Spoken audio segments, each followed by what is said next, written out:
How do I know that my Ramadan was accepted by Allah? And worrying about your deeds being accepted by Allah is a sign of iman. Allah subhanahu wa ta'ala said in Surah Al-Mu'minun, وَالَّذِينَ يُؤْتُونَ مَا آتَوْا وَقُلُوبُهُمْ وَجِلَةٌ أَنَّهُمْ إِلَىٰ رَبِّهِمْ رَاجِعُونَ. Those people who give what they give, when their hearts are trembling, fearing that they will be returned to their Lord. The Prophet ﷺ explained, this is the person who prays and gives charity, but fears that it will not be accepted by Allah. So being worried about your deeds being accepted by Allah is something that is absolutely fundamental to a person's iman. And we should all be like that. But the question is, how do we know that our Ramadan was accepted by Allah or wasn't? In reality, we have no way of being sure, but we have some signs that indicate to us that we had a good Ramadan. The first can be found in the statement of Allah subhanahu wa ta'ala, وَيَزِيدُ اللَّهُ الَّذِينَ اهْتَدَوْا هُدًى. Allah gives an increase in guidance to those who are guided. Some of the scholars mention in the tafsir of this ayah that this contains the secret as to whether your deeds have been accepted or not. If you conclude your deeds and then you are given an ability to continue and do another good deed after that, that is a sign that your deeds have been accepted. So let's take, for example, Ramadan and Eid. If the day of Eid is a day of obedience, a day where you still pray your Qiyamul Layl, a day where you still pray in the masjid 5 times a day, a day where you still read the Quran, then this is a huge sign that Allah Azza wa Jal has accepted your Qiyam and your reading of the Quran and your prayers in Ramadan. If, however, the day of Eid is a day of disobedience to Allah Azza wa Jal,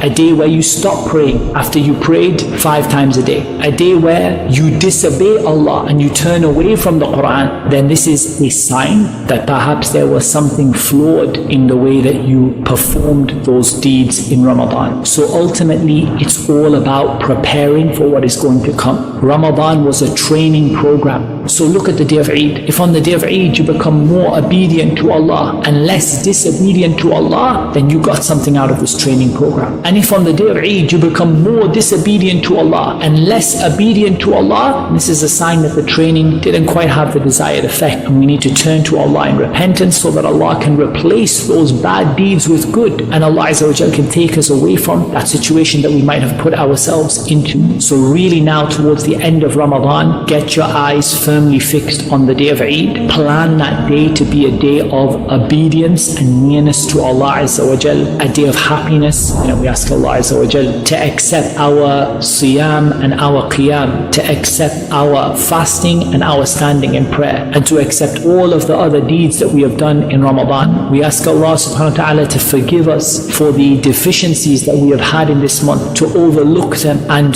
to pardon us for them, because Allah subhanahu wa ta'ala is afuun, and Allah subhanahu wa ta'ala loves al-afu. He loves to pardon. So we ask Allah subhanahu wa ta'ala to pardon us.